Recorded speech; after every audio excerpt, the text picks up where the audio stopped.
ക്ഷമിക്കണമേ, അവർ ചെയ്യുന്നത് എന്തെന്ന് അവർക്ക് അറിഞ്ഞുകൂടാ. വിശുദ്ധ ലൂക്കായുടെ സുവിശേഷം 23-ാം അധ്യായം 34-ാം തിരുവചനം. ഈ ഒരു നോമ്പുകാലത്ത് മാത്രമല്ല, നമ്മുടെ ജീവിതത്തിൽ ഉടനീളം ഹൃദയത്തിൽ സൂക്ഷിക്കേണ്ട ഒരു വചനമാണിത്.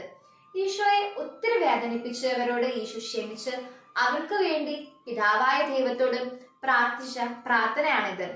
മനുഷ്യന് സങ്കല്പിക്കാൻ കഴിയാവുന്നതിനേക്കാളും വളരെ വലുതായിരുന്നു ഈശോയ്ക്കുണ്ടായ വേദനകള്. താൻ ചെയ്യാത്ത കുറ്റത്തിന് പടയാളികള് ചാട്ടാവാറ് കൊണ്ട് അടിച്ചതും തലയില് മുൾമുടി അടിച്ചു കയറ്റിയതും അവസാനം കുരിശിൽ കിടത്തി കൈകളിലും കാലുകളിലും ആണികൾ തറച്ചു കയറ്റിയവരോടും ഈശോ ക്ഷമിച്ച് അവർക്ക് വേണ്ടി പ്രാർത്ഥിച്ചു. അവർ അവസാന മരണവേദന അനുഭവിക്കുന്ന നേരത്ത് ഈശോ അവരോട് ക്ഷമിച്ചത്. നമ്മുടെ ജീവിതത്തിലും നമ്മൾ ഒത്തിരി വേദനിപ്പിച്ചവരുണ്ടാവും. വാക്കുകൊണ്ടും പ്രവൃത്തി കൊണ്ടും നമ്മളെ ഒത്തിരി കുത്തി മുറിവേൽപ്പിച്ചവരുണ്ടാവും. നമുക്ക് അവരോട് ദേഷ്യവും വിരോധവും അതുമൂലം മനസ്സിൽ ഒത്തിരി വേദനയും ഉണ്ടാവും, അല്ലെ? ഈശോയുടെ ഈ ഒരു മനോഭാവമാണെങ്കിലോ നമ്മൾ ശീലിക്കുന്നെങ്കിൽ, ഈശോയെ, അവരെന്നെ വേദനിപ്പിച്ചത് അവരുടെ അറിവില്ലായ്മ മൂലമാണ്, അവരോട് ക്ഷമിക്കണമേ. നമുക്ക് സമാധാനം മാത്രമല്ല, ഈശോയിൽ നിന്ന് അനുഗ്രഹങ്ങളും ലഭിക്കും. ആമേൻ. സ്നേഹം നിറഞ്ഞവരെ, ഇന്ന് നാം പരിചയപ്പെടുന്നത് വിശുദ്ധ സെറാഫിയയെയാണ്.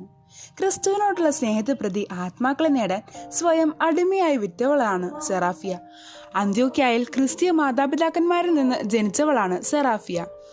അവർ ഇറ്റലിയിലേക്ക് കുടിയേറി പാർത്തു. മാതാപിതാക്കളുടെ മരണശേഷം തന്റെ സമ്പത്ത് മുഴുവൻ അവൾ വിറ്റ് ദരിദ്രർക്ക് വിതരണം ചെയ്തു. ഒടുവിൽ ഒരു അടിമയായി സബീന എന്ന കുലീന സ്ത്രീക്ക് സ്വയം ദാസവേലക്കാരിയെ ഏൽപ്പിച്ചു കൊടുത്തു. അവൾ സബീനയെയും കൂട്ടുകാരെയും ക്രിസ്തുമതത്തിലെ കുറിച്ചും സുവിശേഷ സന്ദേശത്തെക്കുറിച്ചും പഠിപ്പിച്ചു. ഒടുവിൽ അവരെല്ലാം മാനസാന്തരപ്പെട്ട് ക്രൈസ്തവ വിശ്വാസം സ്വീകരിച്ചു. ഇതറിഞ്ഞ റോമൻ ഭരണാധികാരി റോമൻ ദൈവങ്ങൾക്ക് ബലിയർപ്പിക്കാനും ചക്രവർത്തിക്ക് ധൂപം സമർപ്പിക്കാനും അവളോട് കൽപ്പിച്ചു. എന്നാൽ അവൾ തന്റെ വിശ്വാസത്തിൽ ഉറച്ചു നിന്നുകൊണ്ട് പ്രഖ്യാപിച്ചു, ഞാൻ സേവിക്കുന്ന എൻ്റെ ദൈവത്തിന് മാത്രമേ ഞാൻ ബലി അർപ്പിക്കുകയുള്ളൂ. എവിടെയാണ് നിന്റെ ദൈവം? ഏതാണ് നിന്റെ ക്ഷേത്രം? അവൾ ചോദിച്ചു. അവൾ മറുപടി പറഞ്ഞു, ഞാനാണ് എൻ്റെ ദൈവത്തിൻ്റെ ബലിപീഠം.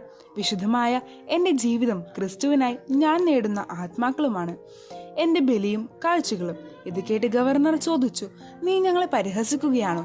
ഒരിക്കലുമല്ല, ഞാൻ നിങ്ങളെ ബഹുമാനിക്കുന്നു. എന്നാൽ എൻ്റെ ദൈവത്തെ എല്ലാവർക്കും ഉപരി ഞാൻ സ്നേഹിക്കുകയും ബഹുമാനിച്ച് അനുസരിക്കുകയും ചെയ്യുന്നു. ഇത് കേട്ട് ഗവർണർ അവളെ പ്രഹരിക്കാൻ കൽപ്പിച്ചു. അവളെ പ്രഹരിക്കുകയും ക്രൂരമായ പീഡനങ്ങൾക്ക് വിധേയയാക്കുകയും ചെയ്തു. പീഡനങ്ങൾ കണ്ടു നിന്നിരുന്ന ആളുകളുടെ കണ്ണുകൾ ഇരുമ്പ് കഷണം തെറിച്ചു വീണ് കാഴ്ച നഷ്ടപ്പെട്ടു.